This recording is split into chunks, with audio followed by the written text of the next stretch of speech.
अस्सलाम वालेकुम दोस्तों। मैंने कुछ दिन पहले एक वीडियो बना के अपलोड किया था बरेलवियों के अगेंस्ट, जो हसन अल्लायारी के मुकाबिल में मुनाजरे के लिए जो चैलेंज कर रहा है सैयद शाह हसनैन सफ़ीपुरी।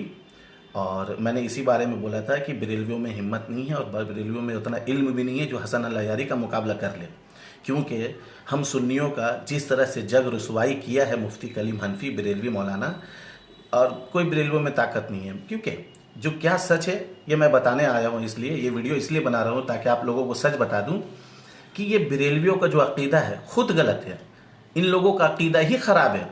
तो ये क्या इल्मी बहस करेगा, इन लोगों के पास इल्म ही नहीं है। अगर इल्म है भी ना तो अपना अकीदा ही गलत बना के रखा है, तो बहस क्या करेगा किसी से। ये सिया के मुकाबला में आके बहस करने आ रहा है, जबकि ये इल्म है ही नहीं इसके पास में। क्यों? क्योंकि मैं एक हदीस बयान कर रहा हूँ, आप जरा इन बातों को गौर से सुनिएगा। मेरा हदीस ये क्या है, सही मुस्लिम की किताब है, हदीस नंबर 6228 है, सही सनद के साथ, सही रावी के साथ। और रावी भी कोई छोटा मोटा रावी नहीं है, बहुत ही बड़े दिग्गज साहबी है। रावी का नाम है ज़ैद बिन अरकम रज़ियल्लाहु ताला अन्हु। वो क्या हदीस बयान फरमा रहे हैं कि रसूल अल्लाह ने हदीस सकलैन में क्या फरमाया। रसूल अल्लाह फरमा रहे हैं, नबी खुदा फरमा रहे हैं कि मैं तुम लोगों के दरमियान दो भारी चीज़ें छोड़ के जा रहा हूँ। एक अल्लाह की किताब, 3 बार रसूल अल्लाह ने फरमाया अल्लाह की किताब, अल्लाह की किताब, अल्लाह की किताब। इसमें नूर है, हिदायत है, इसे मजबूती से थामे रखना। दूसरा मेरा अहले बैत, मेरी इतरत, ये दोनों एक दूसरे के साथ ऐसा है क़यामत तक जुदा नहीं होंगे और मेरे हौजे कौसर पे आकर के मुझसे मिलेंगे, कुरान और अहले बैत।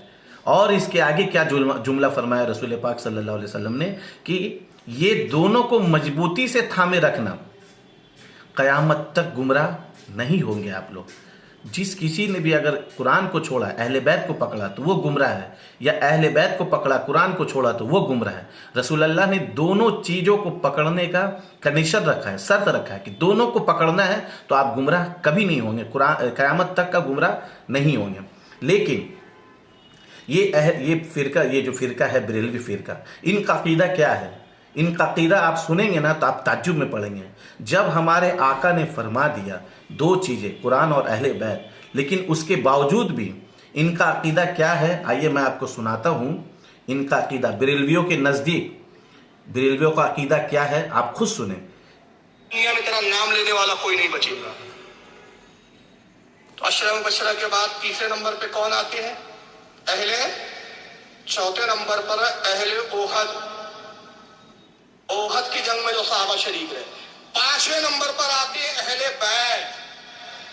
अहले बैत में सबसे अफजल तरीन हम अली, फातिमा, हसन, हुसैन को मानते हैं, और फिर उसमें हम अज़वाज मोहतरात नबी की बीबियों को भी हम अहले बैत में तस्लीम करते, इसलिए कि घर वाली होंगे तो घर वाले हो।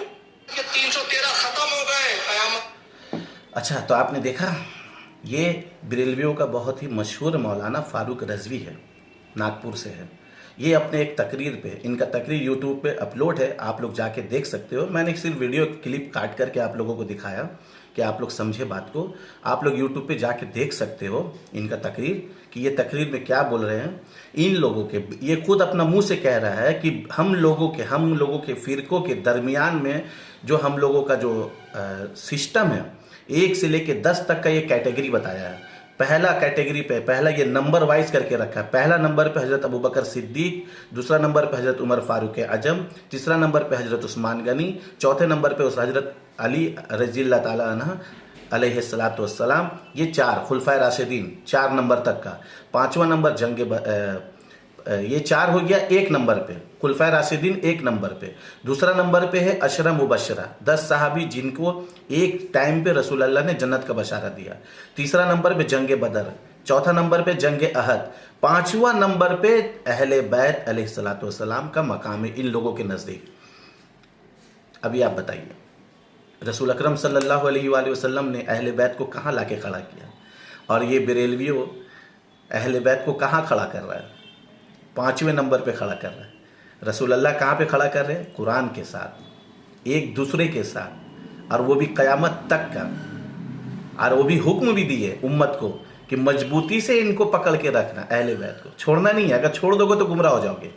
जिस किसी ने पकड़ा वो राह रास्त पा गया, हिदायत पा गया और कामयाब हो गया। और ये लोग क्या कहते हैं कि हम लोग के नज़दीक अहले बैत का मकाम 5वें नंबर पे। अब आप सोचिए, जिन फ़िरके का ये अकीदा हो कि अहले बैत 5वां नंबर पे मकाम है, अहले बैत से पहले सबको गिनती कर ली और अहले बैत का मकाम 5वें नंबर पे। अब वो अपने मुंह से भी बोल रहा है अहले बैत में मौला अली, फातिमा, हसन, हुसैन अलैहिस्सलाम, अपने मुंह से वो बोल भी रहा है। अभी आप सोचिए, ये फ़िरकों का अकीदा ये है कि अहले बैत 5वां नंबर पे, वो फ़िरका कैसे ठीक होगा? क्यों? क्योंकि ये रसूलुल्लाह का फरमान को काट रहा है, रसूलुल्लाह के फरमान के अगेंस्ट है। अब आप बताइए, जो उम्मती नबी करीम सल्लल्लाहु अलैहि वसल्लम का फरमान को काटे या उस फरमान के बीच में अपना मर्जी चलाए, क्या वो उम्मती रहेगा? क्या वो दीन पे रहेगा? बिल्कुल नहीं रहेगा।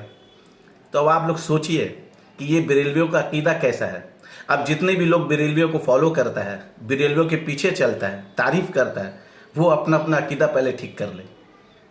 मुझे गाली दे के कोई फ़ायदा नहीं, मेरे को उल्टा पुल्टा बोल के कोई फ़ायदा नहीं। मैंने सच बताया, सिर्फ कुरान से बताया सच।